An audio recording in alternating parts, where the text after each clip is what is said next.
نحمده ونصلي ونسلم على رسوله الكريم اما بعد.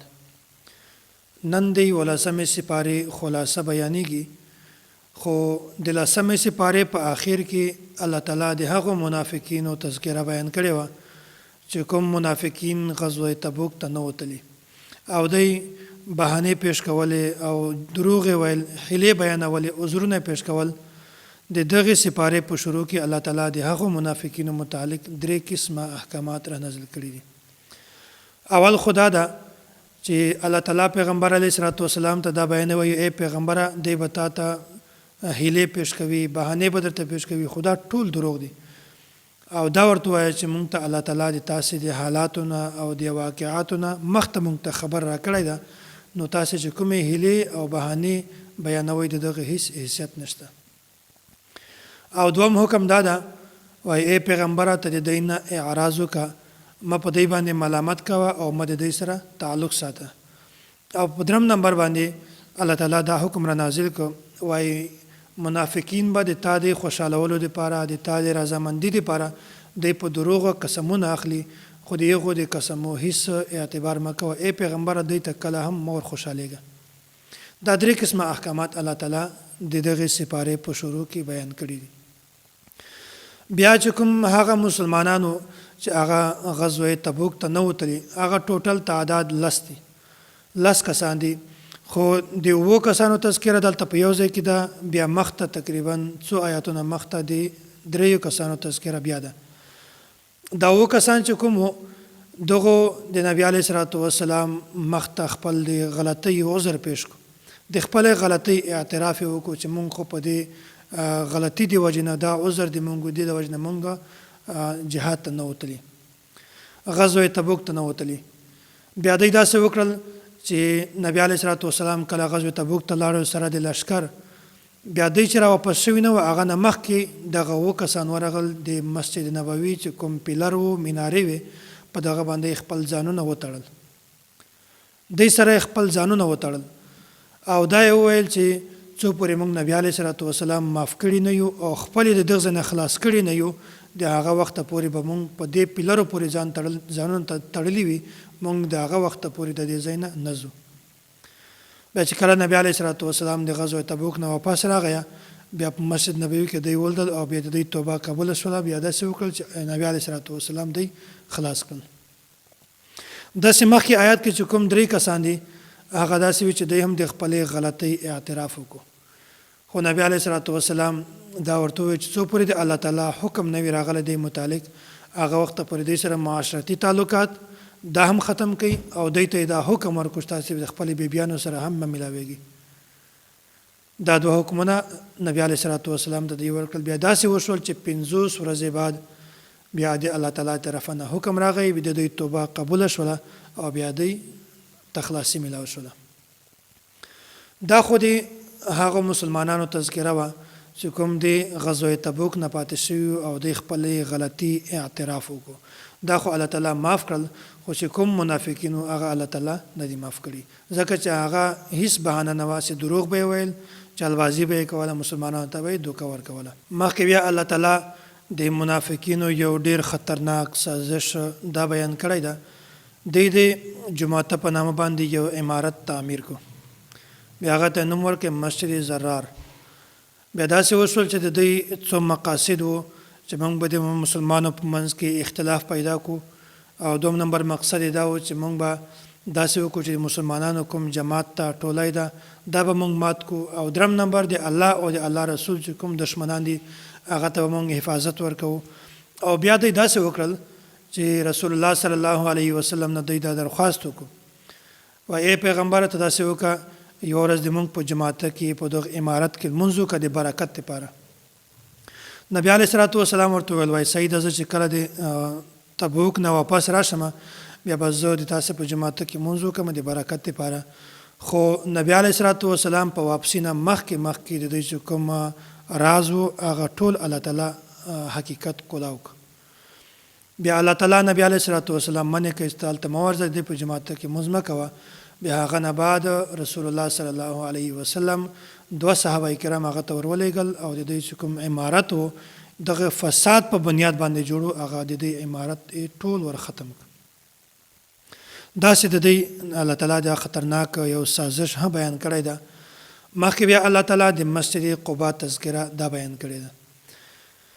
قباء نبی علیه الصلاۃ والسلام چې کله د غزوه تبوک نه واپس راته بیا په لاره کې د څو ورځې آرام وکړو. بیا په هغه وخت کې د قباء په میدان باندې د یو جماعت نبی علیه الصلاۃ والسلام افتتاح وکړه. د هغه بنیاد کې خود د هغه نوم مسجد قباء. بیا الله تعالی د هغه فضیلت بیان کړی دا په مسجد قباء کې هغه کسان مونږ کوي چې هغه تقوا اختیاروي او هغه کسان په کې مونږ کوي چې هغه الله تعالی خوشاله وي. یعنی دغه بنیاد په تقوا باندې ده او د الله تعالی په خوشحالي باندې ده. دغه جماعت فضیلت الله تعالی بیان کړی ده او په دغه جماعت کې صرف هغه کسان مونږ کوي چې دغه بنیاد په تقوا او د الله تعالی په رضامندي باندې ده. درم نمبر باندې بیعت عقبه دا الله تعالی دغه تذکره بیان کړی ده. وایي د بعثت نبوي په 14 کال باندې د مدینې نه څه کسان راغلل او یا کسان دا د مجاهدینو فضیلت الله تعالی بیان کړی ده. بیا د نبی علیه الصلاۃ والسلام په لاس باندې بیعت وکړو. څو خبرې ورته بیان کړلې. وایي موږ بیعت په دې خبره باندې کوو چې موږ به صرف د الله تعالی عبادت کوو. دوم نمبر باندې وایي موږ به صرف جهاد کوو. درم نمبر باندې وایي موږ به د الله د رسول صلی الله علیه وسلم حمایت هم کوو او حفاظت په هم کوو. عبادت، جهاد، د رسول الله صلی الله علیه وسلم حفاظت او حمایت دا څلور کارو باندې د نبی علیه الصلاۃ والسلام په لاس باندې بیعت وکړو. او بیا د نبی علیه الصلاۃ والسلام نه دا تاسو کو وای مونږ ته به د دې په بدله کې څه ملاويږي. نبی علیه الصلاۃ والسلام ورته د بدله کې به تاسو ته جنت ملاويږي. بیا دی ورته چې بس دا سودا د مونږ بالکل خوخه ده. بیا الله تعالی دا بیانوي وای ځین داسې مؤمنان دي چې هغه سره د جنت په بدله کې مونږ د دین خپل ځان او خپل مال دا اخیستی ده. نو اول الله تعالی د منافقینو تذکره بیان کړی ده. بیا د یغ متعلق درې احکامات هغه بیان شوي دي. بیا د مسلمانانو مختلف مواقع باندې مختلف قسم احوال دا بیان شوي دي. بیا الله تعالی مخکې د متقی جوړولو یو نسخه بیان کړې ده. یا ایها الذین آمنوا اتقوا الله وکونوا مع الصادقین. وای کتا څه چیرې دا غواړئ چې موږ د متقیانو پرهیزګار دیو بیا دغه دا نسخه ده چې تاسو د متقیانو صحبت اختیار کړئ او د الله تعالی نه ویریږئ. او دلته د متقی لپاره الله تعالی صادقین لفظ راوړی ده. وای دغه مراد هغه خلک دي چې هغه په خلوت کې او په جلوت کې بالکل دواړه یو شي. هغه په ظاهر باندې هم بالکل پاک وي او باطنی باندې هم پاک وي. په ظاهر باندې ګناه نه کوي، په باطن باندې هم ګناه نه کوي. د دې خلوت او جلوت دا بالکل دواړه برابر وي. دا ته وایي متقین. وایي که یو سړی دا غواړي چې د متقی جوړ سم بیا د متقی سړي صحبت اختیار کړي. بیا الله تعالی مخته نبی علیه الصلاۃ والسلام ته تسلی ورکوي. وایي که چېرته منافقین د تا خبره نه ومني، د تا د خبرې نه اعراض وکړي، بیا داسې وکړه چې دا څه د پریشانۍ والا خبره نه ده.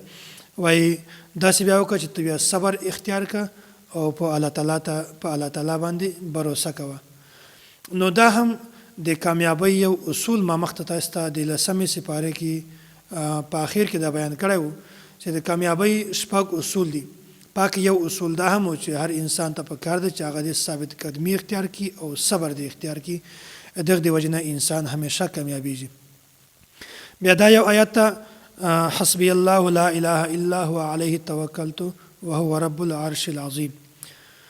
که کوم یو کس د سهار ووري او بیګا ووري دا آیات وایي به الله تعالی دغه انسان غمونه بالکل ختم کړي. دا د هغه سړي لپاره دا یو ډیره مجربه وظیفه ده چې کوم سړی همیشه په غم کې وي، همیشه پریشانی کې وي. داسې وایي چې د ما د غم او پریشانی بالکل ختم وي یا کمه شوې وي. بیا هغه دپاره پکار ده چې سهار دې هم وواري دا دعا وایي او بیګا دې هم وواري دا آیات وایي حسبی الله لا اله الا هو علیه توکلت وهو رب العرش العظیم. دا صورت ختم شو. مختبل صورت یونس.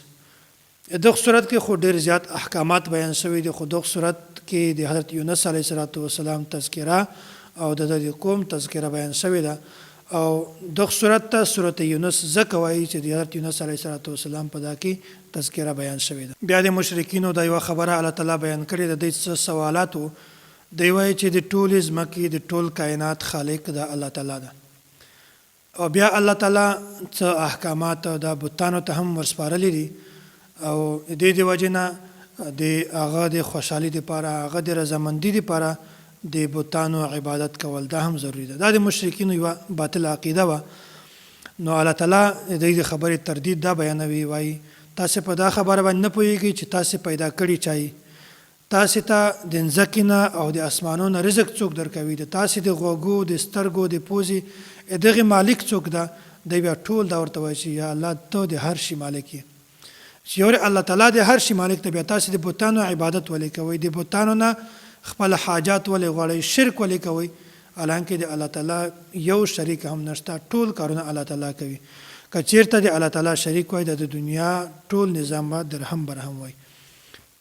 بیا الله تعالی مخکې د حضرت نوح علیه السلام دا خبره بیان کړې ده، وایي ډیر داسې پیغمبرانو چې هغه به خپلو قومو ته د توحید دعوت ورکاوه، د اسلام دعوت به ورکاوه، خو دوی د دغه دعوت منکر وو. بیا داسې حضرت نوح علیه السلام ډیر زیات عمر خپل قوم ته د اسلام د توحید دعوت ورکړ. په دا کې څو کسانو اسلام راوړ، باقي ټولو داسې و چې هغه سرکشي اختیار کړله، اسلام یې نه راوړ. بیا په دې باندې داسې وشول چې طوفان راغی او ټول غرق شول. او بیا مشرکینو دا ویل چې الله تعالی یو کس پیدا کړی ده، بیا هغه کس مړ شي، د مرګ نه بعد چې د هغه جسم د خاورې سره ملاو شي، ذرې ذرې شي، د هغه د هډوکو پته نه لګېږي، د غوښې پته نه لګېږي، بیا به الله تعالی دغه دوباره بیا څنګه راپاسوي؟ دوی د بعث بعد الموت منکر وو. بیا الله تعالی دا خبره بیان کړې ده، وایي که چیرته د انسان جسم په مشرق کې وي، بله حصه په مغرب کې وي، یوه خاورې وي، یو هډوکی وي، یو په اوبو کې ملاو شي، الله تعالی ټول جمع کولی شي. لکه څرنګه چې الله تعالی ابتداءً د انسان په تخلیق باندې قادر ده، داسې الله تعالی دوباره بیا هم د انسان په تخلیق باندې قادر ده. او داسې د الله تعالی نه هیڅ شی پټ نه دی، هر شی علم د الله تعالی سره شته. الله تعالی ته دغه شی علم ده چې دا ذره د کوم انسان ده، دا ذره د کوم انسان ده، بلکې الله تعالی د هر شی په جمع کولو، د هر شی په دوباره راوچتوالي باندې هم قادر ده. بیا الله تعالی د حضرت موسی علیه السلام او د فرعون دا خبره بیان کړې ده. فرعون خپل جادوګر راوغوښتل، د موسی علیه السلام مخ ته د خپله جادو پیش کړه. موسی علیه السلام ته الله تعالی فتح ور نصیب کړه او جادوګرو ټولو په موسی علیه السلام باندې ایمان راوړ. بیا داسې د فرعون د ځینې خلکو د عبرت لپاره الله تعالی د فرعون چې کوم لاش و جسم یې و دا بالکل صحیح سلامت په دنیا کې پاتې کړو. اوس هم په میوزیم کې، مصر کې میوزیم ده، په هغه کې د فرعون جسم دا بالکل صحیح سلامت ته د عبرت لپاره. دا یو داسې بادشاه و چې بادشاهي ورته ملاو شوه، بادشاهي نه بعد بیا د خدایي دعوه وکړه. او چې کله د مرګ اثرات ولیدل، یا په هغه وخت کې داسې وکړل چې کلمه یې وویله، خو الله تعالی ورته وایي چې داسې د نزع په وخت کې اسلام راوړل، کلمه ویل، دغه هیڅ اعتبار نشته. نو بیا فرعون چې کومه دا د کفر په حالت کې دغه دنیا نه ولاړ او مړ شو. بیا الله تعالی د حضرت یونس علیه السلام کیسه بیان کړې ده، وایي نور ډېر پیغمبران داسې وو چې هغه به خپل قوم ته نصیحت وکړو، د توحید دعوت به ورکړو، خو دوی به خبره نه منله. بیا به الله تعالی د غرق کړل، عذابونه به یې پرې راوستل. لکه موسی علیه السلام په قوم باندې چې 5 قسمه عذابونه راوستل، داسې په هر پیغمبر باندې ځان ته عذابونه وو. خو د یونس علیه السلام قوم داسې و چې کله یونس علیه السلام دوی ته د توحید دعوت ورکړو، د جنت مناظر یې ورته پیش کړل، د آخرت نه، د جهنم نه، د عذاب خبرې ورته بیان کړلې. بیا دوی په عذاب د راتلو نه مخکې دوی بیا د زړه نه توبه وکړله، بیا الله تعالی دوی معاف کړل او په دوی باندې عذاب نه راغی. دا ټوله تذکره الله تعالی په دغه سپاره کې بیان کړې ده. په آخر کې د دغو پیغمبرانو او د دوی د قوم چې کومه تذکره ده هغه هم الله تعالی بیان کړې ده. الله تعالی دې موږ تاسې ته ایمان را نصیب کړي او الله تعالی دې موږ تاسې د کفر نه په حفاظت کې وساتي. واخر دعوانا ان الحمد لله رب العالمين.